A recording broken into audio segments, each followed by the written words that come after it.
get your 200th episode bicentennial long tee this week. And I got to thank the designer, Alicia Cole, for a great design of the logo. Thank you, Alicia.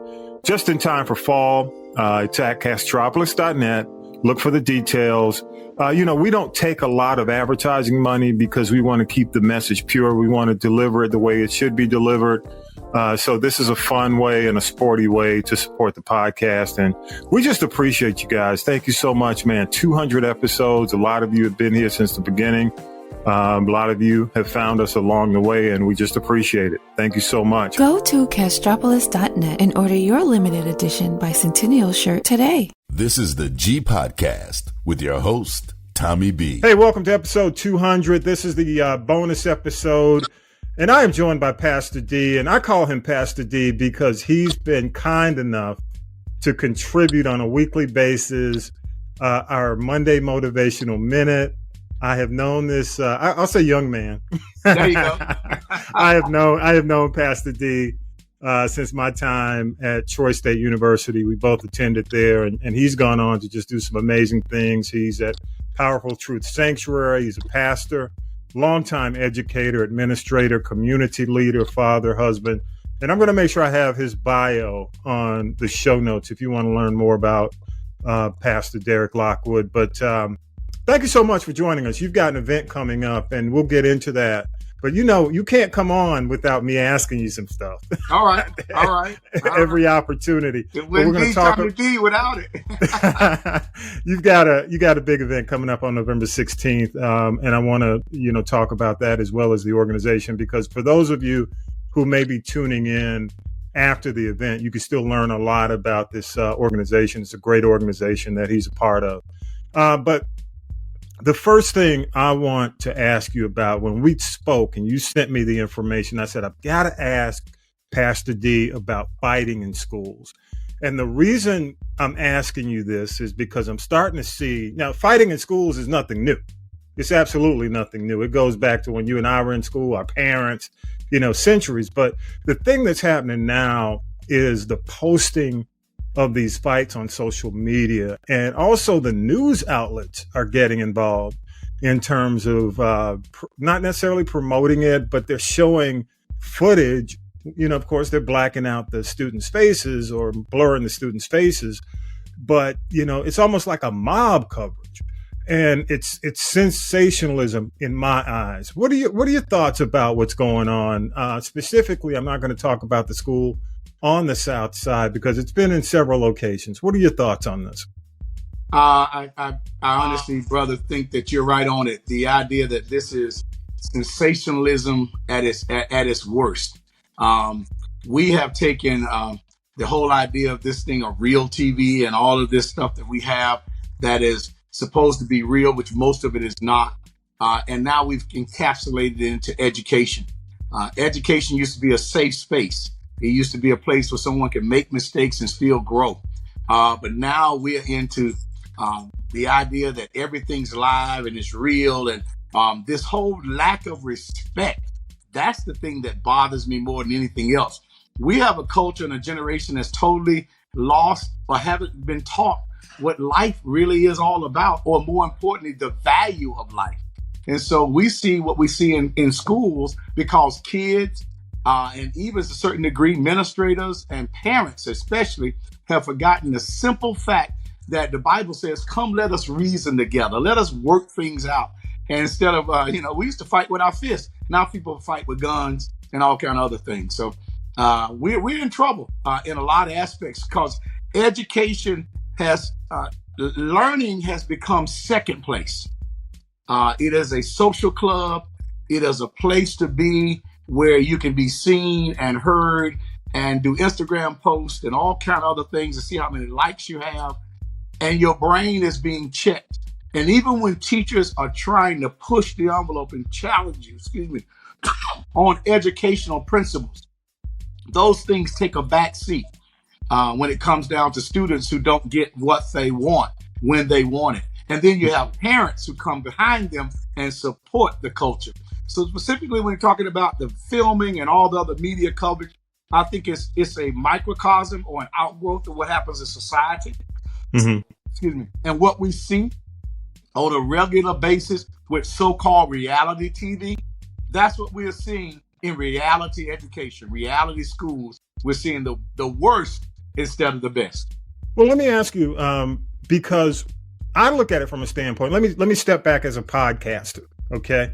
And I see a lot of things because I spend a lot of time on social media because I'm constantly posting our content. Right. One of the things I see from this generation, and I'm not trying to point a finger or chastise the parents, but a lot of these parents, how can you say it? In a lot of cases, you can't smoke weed all day on social media while your kids are at school. And I'm not blaming that specifically, but I'm saying some of the behavior. And then do you think that the parents, whenever a kid is the catalyst for these fights or in the school, do you think the parent should be held responsible? Now, I'm not really joking about the fact that, a lot of this has to do with maybe behavior being seen by the kids and the parents and how they spend their time on social media. But it kind of, in my opinion, from what I've seen on the news, it's starting to leak into this videotaping or the phones, but go ahead. I'll leave that to you. It's a combination, Tommy B. It's a combination. It's the weed smoking. It's the lack of respect for elders. It's the lack of respect for life.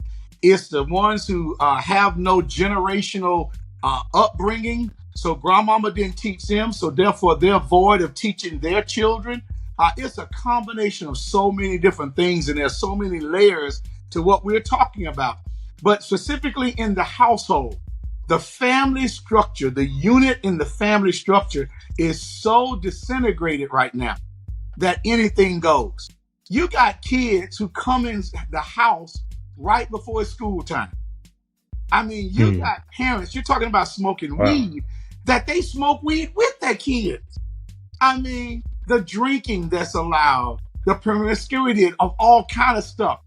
We used to be concerned about kids wearing clothes and changing clothes and all that kind of stuff when they left the house.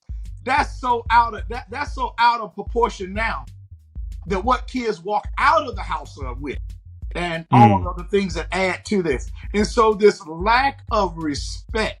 But I will tell you, brother, one of the things that's so concerning to me is the lack of self-esteem and respect for yourself. And that does not come overnight. That does not come it doesn't operate in a vacuum. You have to have people teach one, each one reach one, teach one. And that is so lacking when you have these breaks in the family legacy that allows people to be void. I mean, we talk about people who are unchurched, but how about those who are if you will, experienced in the game of life in general? How to hold a civil conversation when you disagree with someone.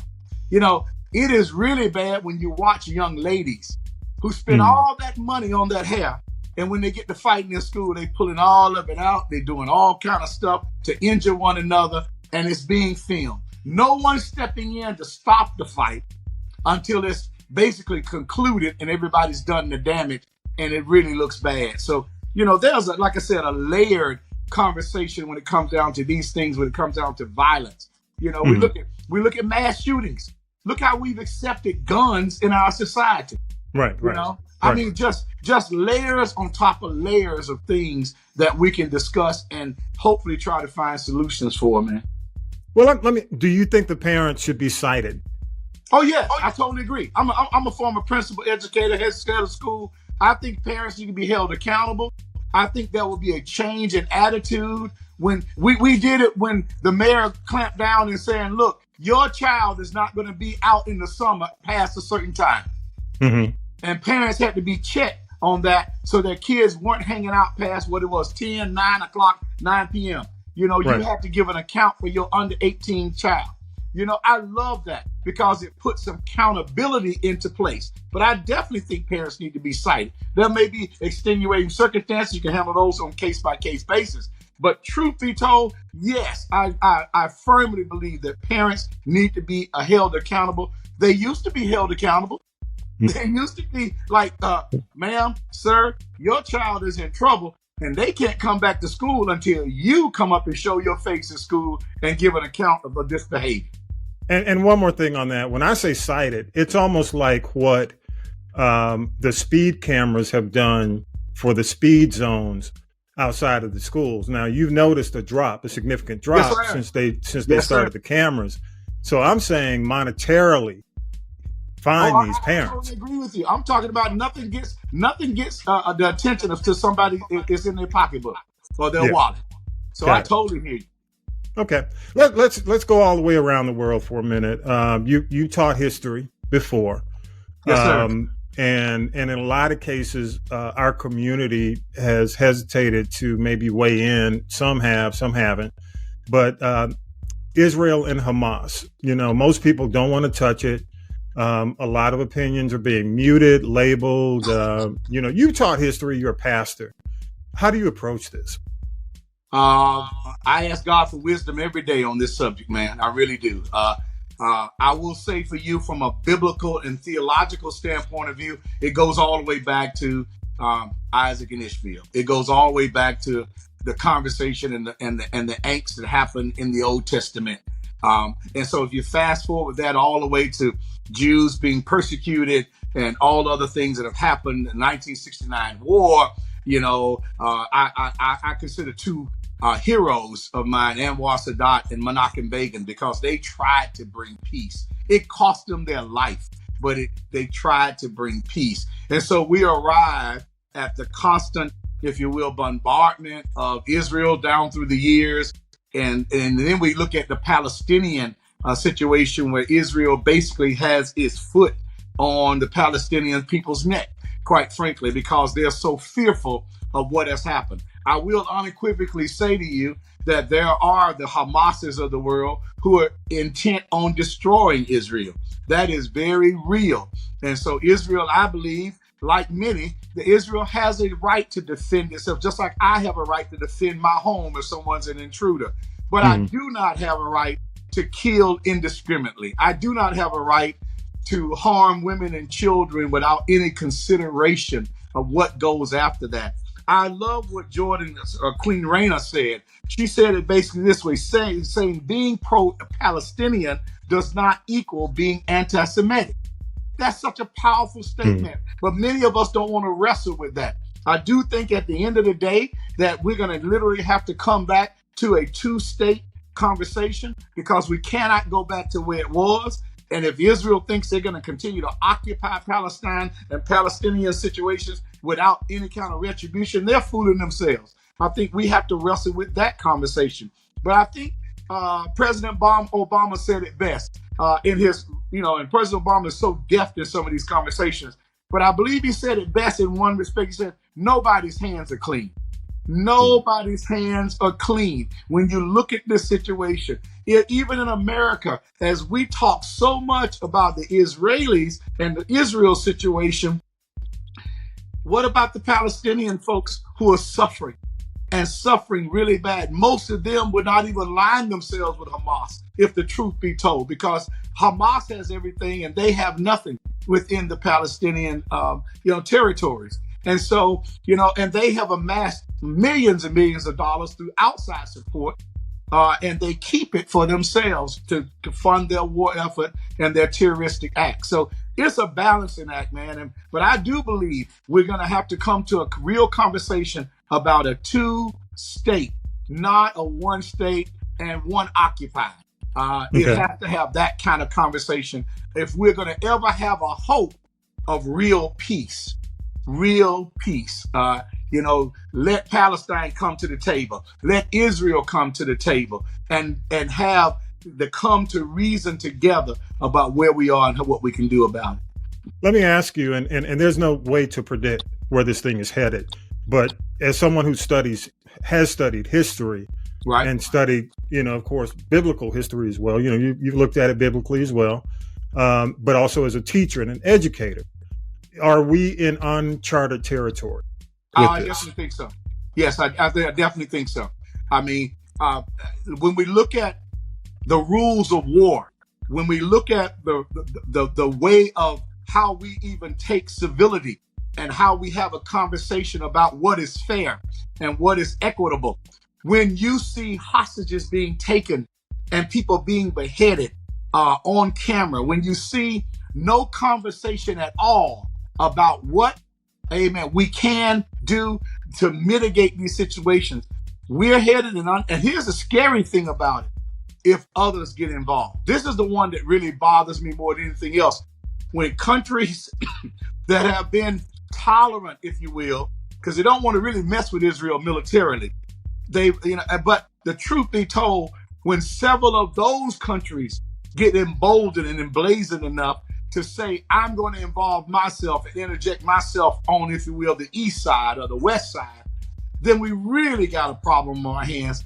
And there's only so much the United States and the coalitions can do to prevent certain things, whether it's terroristic acts or all other kind of things like that. So my prayer is that there comes a peace, what we would call, if you will, a ceasefire, or at least a pause, so that someone can come, like the Geneva Convention, and say, hey, we need to work on this and come to a place where we can reason together. We may not agree and everybody may not get everything they want, but at least we can cause no more harm when it comes down to certain things. Excellent information. Thank you so much for that. And I know it's a balancing act. So yes, sir. Yeah, I appreciate your feedback on that. Let's close it out, man. The Institute of Responsible Citizenship event is happening November 16th, Bobby Jones Golf Course. Right. Tell us about the organization and most importantly, how can they get involved in it on November 16th? Yes, sir. They can come and be a part of our November the 16th opportunity at the Bobby Jones Golf Course at the clubhouse. It's called the Institute of Responsible Citizenship, where we grab and we support African-American young men in colleges and universities, some of the top young men. We've helped over 360 young men across the country, mostly in DC. We have 5 chapters, and I'm so thankful. I really am thankful that we have a chapter here now in Atlanta where I co-lead. We produce 6 Rhodes Scholars. We produce MDs and doctors and lawyers and teachers. And so all of these young men are going against the stereotype. That's what I love so much about it. They are going against the stereotype. And I would encourage those, the Atlanta Collegiate Institute, learn more about us. Look us up on the Institute of Responsible Citizenship out of Washington, D.C., headed by the founder, Dr. William Keys. And you are more than welcome to come join us, 5:30 at the Bobby Jones Golf Course. You're going to meet some outstanding young men doing some great things. And one of the keys that we try to help them understand, they are responsible for the next generation. They are responsible for when they get in corporate America, when they start their jobs, when they start their CEO companies, when they're making all that money, that they give back. And they give back not just financially, but they give back with their time, their talent, and their support. Excellent. That is November 16th, Bobby Jones Golf Course. And what's the best website? I saw the institute.com as one of the websites. What's the best website for people to go to? That will be the one right now. We're working on the one for the Atlanta Collegiate Institute. We just started last year, and we have gentlemen and scholars from Georgia Tech, Morehouse. We have those from all of the normal Oglethorpe University, you name it. We got them there, and we're making it happen. We were just this weekend gathering at Porsche headquarters. And it was just a powerful experience for these young men to be in a corporate setting, understanding that this is where they're going to live most of their lives, and then yet they still have responsibility for these things. Excellent. The event again is, what is the name of the event? But I definitely want people to know that it's the Institute. It's really a chance to get to know the Atlanta Collegiate Institute. We're having it to learn a little bit more about our opportunities of support and opportunities where you can get plugged in. We're looking for speakers. We're looking for people to have corporate opportunities where we can meet on Saturday, that people can come and talk to our young men and show them opportunities that they had not seen before. So it is a wonderful opportunity for us to be able to showcase. So it's just an opportunity for meet and greet, but also an opportunity for people to get a chance to support us and learn more about our programs. Excellent. Y'all give it up for Pastor Derrick Lockwood. Yes. I appreciate you, brother. I appreciate you. Man, you're doing major work, man. I want to give you a footnote. Okay. Amen. The Monday broadcast podcast to South Africa. So you're being heard in South Africa on a regular basis. Oh, so yeah. I am really happy. And they look for, I actually forgot yesterday, and they sent me a WhatsApp. Like, look, man, where is my Monday motivation? Where is my Monday information? So I'm really happy that Pastor Lawrence in South Africa is listening, and we want to spread that to Ghana, Cote d'Ivoire, Nigeria, and some other places that we have. Amen. Oh, man. Thank you. That's good stuff. So, you're doing major work, brother. Hey, man, you're doing major work, and you didn't even know that. It's like I say every week. It's like Ashford and Simpson. Don't cost you nothing. All right, now. Appreciate you sharing, man. Appreciate you sharing. Pastor Derrick Lockwood, Powerful Truth Sanctuary. He's pastor, longtime educator, administrator, community leader, father, husband, and a good friend, man. I really appreciate all that you do. Keep doing what you're doing. Amen. I will make sure all this information, the website information is on the notes of this podcast, and just keep it up. And let's, go again every Monday, the Monday Motivational Minute with Pastor D, man. I just appreciate you contributing on that level as well. You, brother, for the opportunity, man. We hope we drop in something that people can learn and grab and say, maybe I need to think about that. Oh, you convict me weekly. I appreciate it, brother. I stand convicted. Well, I'm being convicted on Friday. So good. Thank you so much, y'all. Go to Castropolis.net. You can leave a message at the People Poll. Any notes, any comments, any feedback. We just appreciate it. Again, this has been episode 200, the bonus episode with Pastor D. Pastor D, thank you so much, sir. Honored, brother. God bless you, man. Peace and blessings. You've been listening to This is the G Podcast. This is the G Podcast is a production of the Castropolis Podcast Network. Thanks for listening.